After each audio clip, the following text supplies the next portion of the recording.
No estudo de ontem, vimos que devemos ter a mente de Cristo. Ter a mente de Cristo é ver como o Senhor Jesus via. É agir como o Senhor Jesus agia. Para isso, nós precisamos receber o batismo do Espírito Santo, precisamos contar com a ajuda do Espírito Santo, o que chamamos de o batismo diário do Espírito Santo, para que possamos testemunhar. Mas, enquanto estamos nesse processo, irmão, Satanás está apresentando ciladas para que a gente caia, para que a gente nos distraia, para que a gente deixe de dar a importância de vida para o que é verdadeiramente importante, para o que é fundamental. E o que é fundamental, irmãos? O que é fundamental é estarmos prontos para o encontro com o Senhor Jesus nos ares. Vejam algumas recomendações da Bíblia. Segundo Pedro 3,14, da Nova Tradução na linguagem de hoje. Por isso, meus amigos, enquanto vocês esperam aquele dia, façam o possível para estar com Deus, sem mancha e sem culpa diante dele.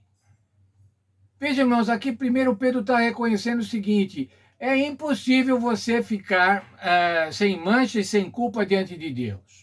Nós somos pecadores, nós temos uma natureza pecaminosa. Mas por causa disso nós vamos desistir? Não, de maneira nenhuma. Ele diz assim: façam o possível para estar em paz com Deus.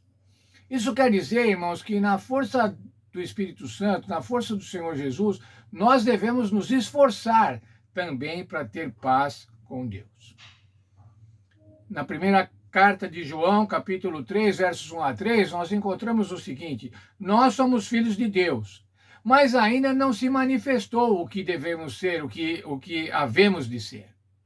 Nós somos filhos de Deus, mas ainda não fomos transformados. Quando formos transformados, nós vamos ser semelhantes a Ele. E nessa esperança, devemos nos purificar. Por quê? Porque Deus é puro. Devemos nos purificar. Devemos procurar fazer a vontade de Deus, estar em paz com Deus. Essa é uma preparação contínua, irmãos. Uma preparação que não acaba. Mas, às vezes, por conta disso, como é uma preparação contínua, como é uma preparação que não acaba, você pode deixar essa preparação para mais tarde. Ora, vou me preparar mais tarde. Eu tenho que me preparar eternamente, perpetuamente, durante toda a minha vida. Então, vou esperar um pouco mais. A Bíblia diz, irmãos, que nós devemos estar nos preparando continuamente, devemos estar continuamente prontos. Num processo de aperfeiçoamento, mas pronto a cada dia, para que o Senhor Jesus voltasse naquele dia, nós estivéssemos prontos. Ou se nós morrermos naquele dia, também nós estarmos prontos. Veja, por favor, o texto de Salmo 95, versos 7 e 8. Pois ele é o nosso Deus e nós somos povo do seu pasto e ovelhas da sua mão. E agora, veja, irmãos, se hoje ouvirdes a sua voz, não endureçais o coração. Quando é que nós devemos amolecer o coração, irmãos? Quando nós ouvimos a voz, e se nós ouvirmos hoje. O tempo de preparação, o tempo de estar buscando fazer a vontade de Deus, o tempo de nos santificarmos é hoje. Esse mesmo texto a gente encontra ainda no livro de Hebreus e no livro de Hebreus, no capítulo 3, 7, 8 e 15 e no capítulo 4, verso 7. Se hoje ouvirdes a sua voz, não endureçais o coração. Sabe, irmãos, nós devemos estar nos preparando hoje. Nós devemos estar crescendo espiritualmente. Porque se nós não estivermos crescendo espiritualmente, irmãos, na verdade, nós estamos definhando. E vamos morrer espiritualmente se não estivermos num processo de crescimento. Veja, por favor, o texto da lição da Escola Sabatina. Na perspectiva bíblica, o tempo de salvação é sempre hoje e nunca amanhã. E mais, a não ser que ocorra uma grande experiência de conversão, continuaremos a ser o que somos agora. O tempo em si não converte os não convertidos. Sabe, irmãos, parece aí que se apresenta uma inércia espiritual. Se você não está crescendo, se você não está se movimentando espiritualmente, você está parado. e você não vai se converter, se você não está convertido, o tempo não vai converter. Você não é convertido por causa do tempo, mas por causa da sua vontade, do seu empenho. A menos que alguém esteja continuamente crescendo na graça e avançando na fé, a tendência com o passar do tempo é cair, tornar-se endurecido, cético, cínico e até incrédulo.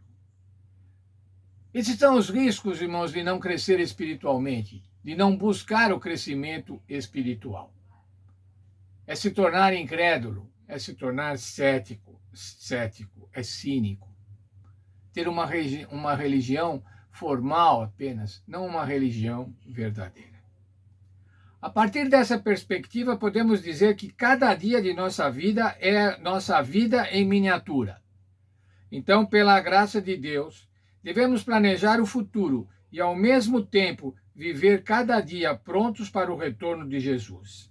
Especialmente porque, dadas as incertezas da vida, hoje pode ser o último dia. Sabe, irmãos, o que o texto está dizendo aqui? É que nós devemos continuar vivendo, nós devemos continuar os nossos planos, mas nos nossos planos tem que estar também a preparação para a volta do Senhor Jesus. O Senhor Jesus pode não voltar nos próximos anos, ele pode demorar muito ainda, ou ele pode voltar logo também, as profecias estão mostrando que o tempo está próximo. Mas a nossa morte, irmãos, caracteriza a vinda do Senhor Jesus Cristo para cada um de nós. E quanto a essa, irmãos, nós sabemos que ela pode estar muito próxima, ela pode estar iminente. Nesse sentido, então, irmãos, nós devemos estar pronto para o seu aparecimento, pronto para o aparecimento do Senhor Jesus Cristo, seja por conta da sua volta nas nuvens dos céus, ou seja por conta do nosso descanso por causa da morte. Nós não podemos, irmãos, como na parábola do servo infiel, dizer assim, o meu Senhor demora para vir. Está lá em Mateus 24, 18. O nosso Senhor, irmãos, está às portas no seu aspecto escatológico global, mas muito mais às portas no seu aspecto escatológico pessoal, com o final da vida de cada um de nós. Que Deus nos abençoe e que a gente possa estar pronto, sempre pronto, para a volta do Senhor Jesus.